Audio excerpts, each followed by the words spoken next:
Friends, welcome to Kannan info Tamil. நம்ம இன்னைக்கு என்ன டாபிக் பார்க்க போறோம் அப்படின்னா, இந்திய அரசாங்கம் முப்படைகளையும் நவீனப்படுத்துவதற்கு ஒரு மிகப்பெரிய திட்டத்தை கையில் எடுத்திருக்காங்க. கிட்டத்தட்ட 84,300 கோடி ரூபாய் செலவுல முப்படைகளுக்கு தேவையான ஆயுதங்களை வாங்குவதற்கு ஒப்புதல் கொடுத்திருக்காங்க.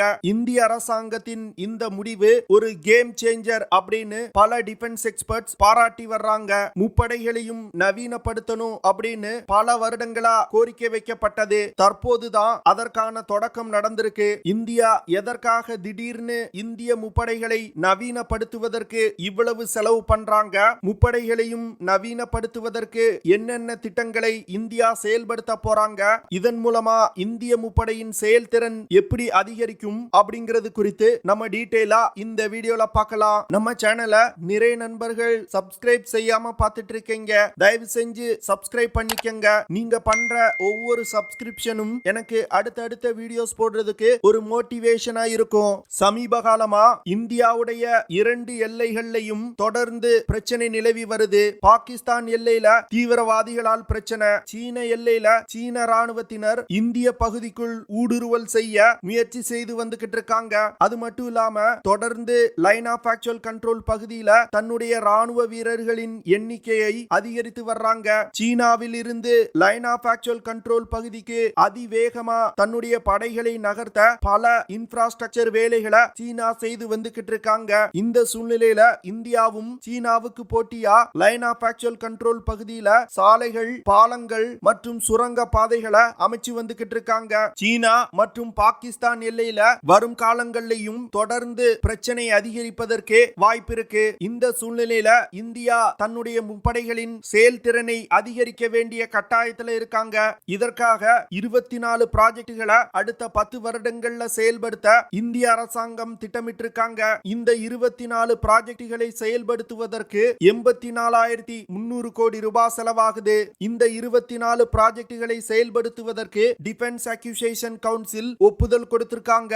டிஃபென்ஸ் அக்யூசியேஷன் கவுன்சில் அப்படிங்கிறது இந்திய முப்படைகளுக்கு தேவையான ஆயுதங்கள் மற்றும் உபகரணங்களை வாங்குவதற்காக அமைக்கப்பட்ட ஒரு குழு. இந்த குழு 2001 வருடத்திலிருந்தே செயல்பாட்டில் இருந்து வருது. இந்த குழுவிற்கு தலைமை தாங்குவது இந்தியாவின் டிஃபென்ஸ் மினிஸ்டர் திரு ராஜ்நாத் சிங் அவர்கள். தற்போது டிஃபென்ஸ் மினிஸ்டர் திரு ராஜ்நாத் சிங் அவர்களின் தலைமையில் நடந்த கூட்டத்தில் தான் இந்த 84,300 கோடி ரூபாய் ப்ராஜெக்டுகளுக்கு ஒப்புதல் கொடுக்கப்பட்டிருக்கு. டிஃபென்ஸ் அக்யூசியேஷன் கவுன்சில் ஒப்புதல் கொடுத்துட்டாங்கன்னா இந்திய அரசாங்கம் இந்த ப்ராஜெக்டுக்கு தேவையான நிதியை ஒதுக்கி 5 முதல் 7 வருடங்களுக்குள் இந்த ப்ராஜெக்டுகளை செய்து முடிப்பாங்க.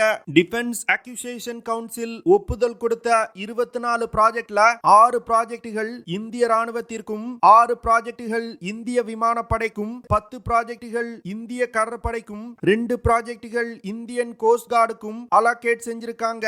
இந்திய கடற்படையின் 10 ப்ராஜெக்டுகளுக்கு டிஃபென்ஸ் அக்யூசியேஷன் கவுன்சில் ஒப்புதல் கொடுத்திருக்கிறதன் மூலமா இந்திய அரசாங்கம் கடற்படையின் வலிமையை அதிகரிக்க முயல்றாங்க அப்படிங்கிறது தெளிவா தெரியுது. ஏன்னா லைன் ஆஃப் ஆக்சுவல் கண்ட்ரோல் பகுதி மட்டுமல்லாமல் தற்போது சீனா இந்திய பெருங்கடல் பகுதியிலையும் பிரச்சனை கொடுக்க ஆரம்பிச்சிருக்காங்க. குறிப்பா சொல்லணும் அப்படின்னா சீனா இந்தியாவுக்கு எதிராக ஸ்ட்ரிங் ஆஃப் பேர்ல்ஸ் அப்படிங்கிற திட்டத்தை செயல்படுத்தி இந்தியாவின் அண்டை நாடுகள்ல தன்னுடைய கடற்படை தளத்தை அமைச்சிருக்காங்க. தொடர்ந்து தன்னுடைய நீர்மூழ்கி கப்பல்கள் மற்றும் உளவு கப்பல்களை இந்திய பெருங்கடல் பகுதிக்கு அனுப்பி இந்தியாவை உளவு பார்க்க செய்றாங்க. அதனால இந்திய பெருங்கடல் பகுதியை தன்னுடைய கட்டுப்பாட்டில் வச்சிருக்கணும்னா தன்னுடைய கடற்படையின் வலிமையை அதிகரிக்கணும். இந்திய கடற்படைக்கு ஒப்புதல் செஞ்சிருக்க இந்த 10 ப்ராஜெக்டுகள்ல மிகவும் முக்கியமானது கடற்படைக்கு ஒரு புதிய ஆன்டி ஷிப் மிசைல் தயாரிக்க போறாங்க. இந்த ஆன்டி ஷிப் மிசைலை பயன்படுத்தி ஒரு யுத்த நேரத்துல எதிரி கப்பல்களை தாக்கி அழிக்க முடியும். அடுத்து இந்திய கடற்படைக்காக புதிய மல்டி பர்பஸ் வெசல்ஸ் வாங்க போறாங்க.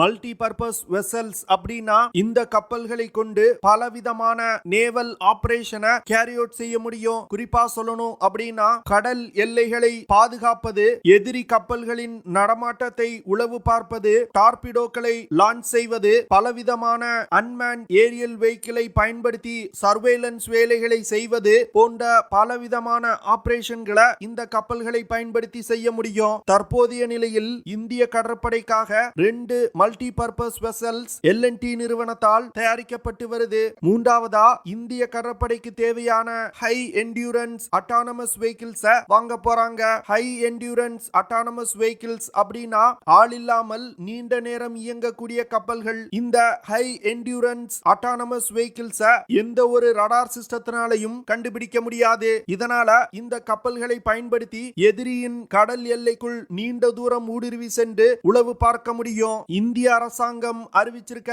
24 ப்ராஜெக்டுகள்ல 21 ப்ராஜெக்டுகள் இந்திய நிறுவனங்களுக்கு தான் வழங்கப்பட உள்ளது. கிட்டத்தட்ட 97% ப்ராஜெக்டுகள் இந்திய நிறுவனத்திற்கு வழங்கப்பட உள்ளது. மீதமுள்ள 3 ப்ராஜெக்டுகளை வெளிநாடுகளின் உதவியோடு இந்தியா எக்ஸிக்யூட் செய்ய போறாங்க.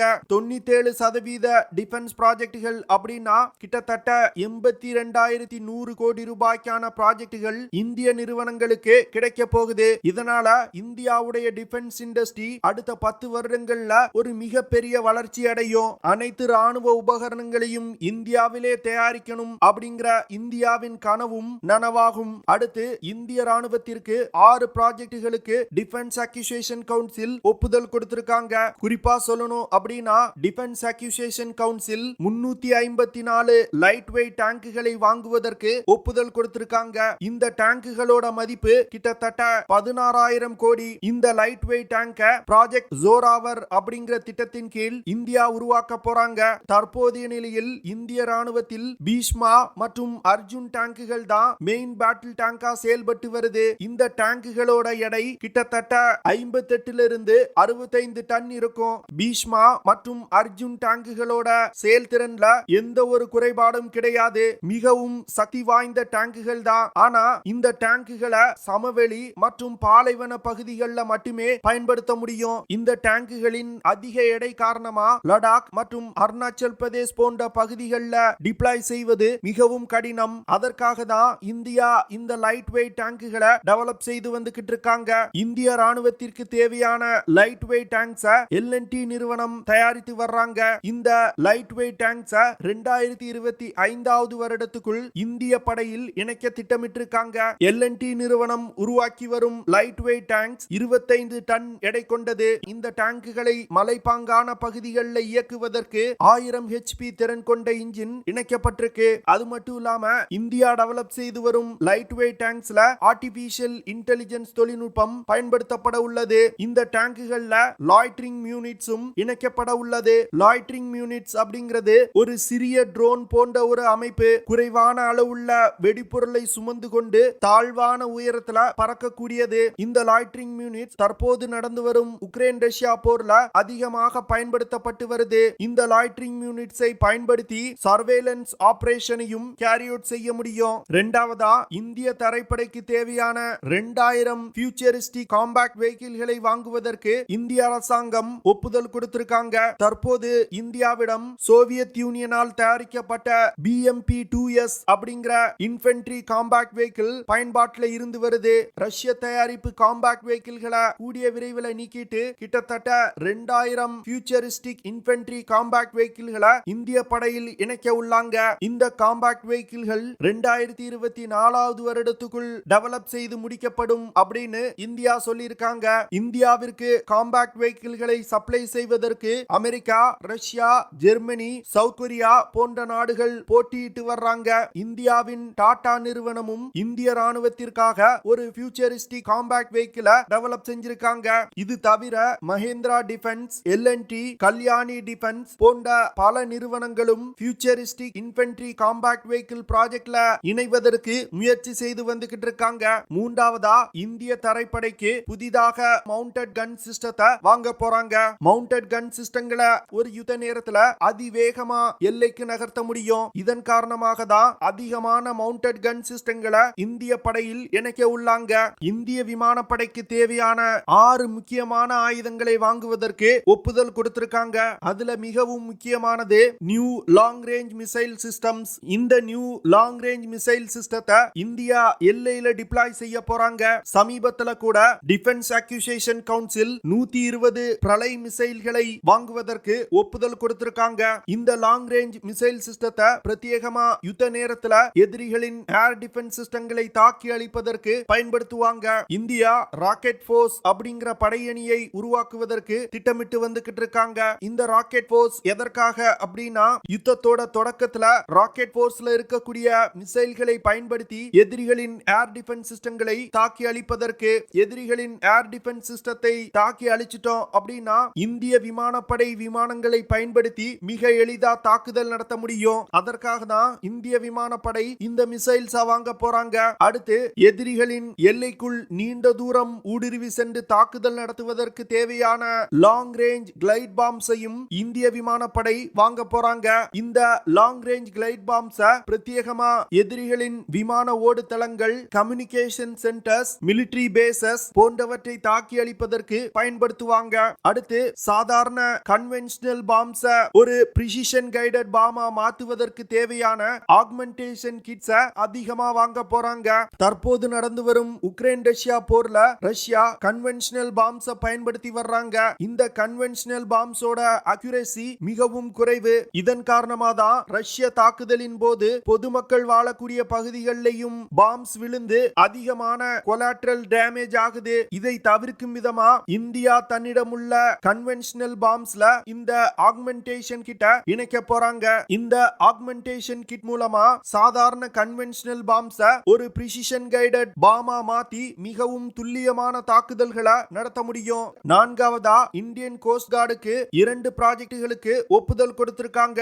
அதுல மிகவும் முக்கியமானது next generation offshore petrol vessels. இந்த நெக்ஸ்ட் ஜெனரேஷன் ஆஃப்ஷோர் பெட்ரோல் வெசல்ஸை பயன்படுத்தி இந்தியாவின் கடல் எல்லைகளை மிக சிறப்பா கண்காணிக்க முடியும். இந்திய அரசாங்கம் ஒப்புதல் செஞ்சிருக்க இந்த 84,300 கோடி ரூபாய்க்கான ப்ராஜெக்டும் ஃபியூச்சரிஸ்டிக் ப்ராஜெக்டுகள். இந்த ப்ராஜெக்டுகள் மூலமா இந்திய படையினருக்கு வாங்கப்படும் ஆயுதங்கள் அதிநவீனமானது. இதன் மூலமா இந்திய படையினரின் செயல்திறன்ல ஒரு மிகப்பெரிய முன்னேற்றம் ஏற்படும். அதனால வரும் காலத்துல சீனா மற்றும் பாகிஸ்தானுடன் ஒரு 2 ஃப்ரண்ட் வார இந்தியாவால் மிக எளிதா சமாளிக்க முடியும். இந்தியாவின் இந்த நகர்வை பல டிஃபென்ஸ் எக்ஸ்பர்ட்ஸ் வெகுவா பாராட்டி வர்றாங்க. என்ன பொறுத்தமட்டில் இந்தியாவின் இந்த திட்டத்தின் மூலமா இந்திய படையினரின் செயல்திறன்ல ஒரு மிகப்பெரிய முன்னேற்றம் வரும் அப்படின்னு நான் நினைக்கிறேன். நீங்க என்ன நினைக்கிறீங்க அப்படிங்கறத கமெண்ட் பண்ணுங்க. ஓகே ஃப்ரெண்ட்ஸ், நம்ம வீடியோவோட நிறைவு பகுதிக்கு வந்துட்டோம். இதெல்லாம் தான் நான் உங்ககிட்ட ஷேர் பண்ணணும் அப்படின்னு நினைச்ச விஷயங்கள். ஐ ஹோப் நான் ஷேர் பண்ண விஷயங்கள் உங்களுக்கு பிடிச்சிருக்கும்னு நினைக்கிறேன். அப்படி பிடிச்சிருந்துச்சுன்னா ஷேர் பண்ணுங்க, லைக் பண்ணுங்க, கமெண்ட் பண்ணுங்க. மறக்காம நம்ம சேனலுக்கு சப்ஸ்கிரைப் பண்ணுங்க. அப்படியே அந்த பெல் நோட்டிபிகேஷனை கிளிக் பண்ணி ஆல்ங்கிற ஆப்ஷனை எனேபிள் பண்ணிக்கங்க. See you in the next video. Jai Hind.